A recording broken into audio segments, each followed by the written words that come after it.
আমি শাকিব খানের থেকে সম্পূর্ণ সাপোর্ট পেয়েছি। যদি 100% তুমি হিসাব করো, 100% আমি ওনার কাছ থেকে সাপোর্ট পেয়েছি। আমি কিন্তু কাচ্চি বিরিয়ানি না খেয়ে বাংলাদেশ থেকে যাব না। আমাদের পক্ষ থেকে তো সাকিব ভাইকে হ্যাপি বার্থডে অবশ্যই আমরা জানাবো। বরবাদ দেখেছি, রাজকুমার দেখেছি, সবই দেখেছি ওনার সিনেমা। আমাদের পক্ষ থেকে তো সাকিব ভাইকে হ্যাপি বার্থডে অবশ্যই আমরা জানাবো, এবং সাকিব ভাই থাকলে আমরা নিশ্চয়ই এটা বেশ বড় করেই করতাম। সো আমাদের দুর্ভাগ্য যে উনি শুটিংয়ে আছেন।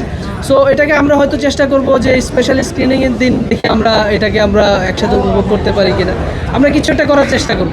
আমরা আর্টিস্টরা নিজেদেরকে সবসময় বড় পর্দায় দেখতে চাই। আমরা যেহেতু সিনেমা দেখে বড় হয়েছি, আমরা বাঙালি, আমরা সিনেমা প্রেমী, তো আমরা চাই আমাদের নিজেদেরকে বড় পর্দায় দেখতে। তো যখন এই সুযোগটা এসেছিলো সত্যি খুব খুশি হয়েছিলাম, এবং তখন মনে হয়েছিল যে নিজের 100% দিয়ে চেষ্টা করতে হবে। আমি আমার সবটা দিয়ে তখনও চেষ্টা করেছি, আমি প্রিন্সও আমার 100% দিয়ে চেষ্টা করেছি। আমি শাকিব খানের থেকে সম্পূর্ণ সাপোর্ট পেয়েছি। যদি 100% তুমি হিসাব করো, 100% আমি ওনার কাছ থেকে সাপোর্ট পেয়েছি। প্রত্যেকটা সিনে এই সিনটা এইভাবে করা যেতে পারে, বা এই সিনটা আমরা এইভাবে করতে পারি।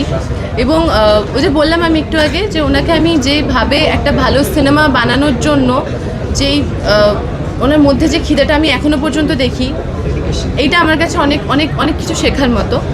আর ওনার এই সিনেমাটার পিছনে, বা আমিও তো ওনার সিনেমারই অডিয়েন্স, আমিও ওনার সিনেমা দেখেছি।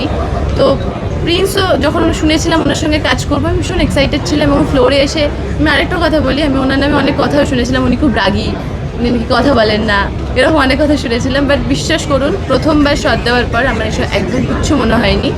প্রত্যেকটা মানুষ যদি আমাকে সাপোর্ট না করতো, তাহলে হয়তো প্রিন্সে এই সোনিয়া চরিত্রটা যতটুকু দর্শক ভালোবেসেছে আমি এভাবে করতে পারতাম না। এবং তার মধ্যে শাকিব খানের ভূমিকা অনেক অনেক অনেক বেশি। উনি এতদিনের অভিজ্ঞ একজন মানুষ, ওনার যতদিনের ক্যারিয়ার, আমার ততটা বয়সও না, আমি আবারও বলছি। তো ওনার কাছে এত কাজের অভিজ্ঞতা আছে, এত সিনেমা আছে ওনার ঝুলিতে বলতে পারো।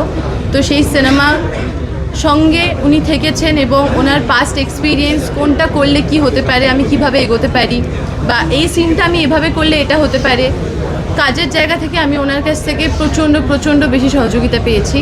হয়তো ওই সহযোগিতা না পেলে সোনিয়া আর প্রিন্সের এই কেমিস্ট্রিটা তৈরি হতো না। হ্যাঁ, সব সিনেমাই দেখেছি আমি, তাণ্ডব দেখেছি, তুফান দেখেছি, বরবাদ দেখেছি, রাজকুমার দেখেছি, সবই দেখেছি ওনার সিনেমা। তো প্রমোশনের পাশাপাশি বাংলাদেশে আপনার কি কি প্ল্যান আছে, কোথায় কোথায় ঘুরতে যেতে চান, বা কি কি খাবার আপনি খেতে চান? আমি গাড়িতে আস্তে আস্তে আজ বলছিলাম, আমি কিন্তু কাচ্চি বিরিয়ানি না খেয়ে বাংলাদেশ থেকে যাব না। যদি আমাকে কাচ্চি বিরিয়ানি না খাইয়ে বাংলাদেশ থেকে পাঠিয়ে দেওয়া হয় ইন্ডিয়া থেকে, আমার আত্মা শান্তি পাবে না। আমি কাচ্চি বিরিয়ানি খেয়েই যাবো এখান থেকে। আর বিভিন্ন ঘোরার তো প্ল্যান আছে, যদি সময় পাই তো। দেশে দেশে সবার সাথে দ্য নিউজ।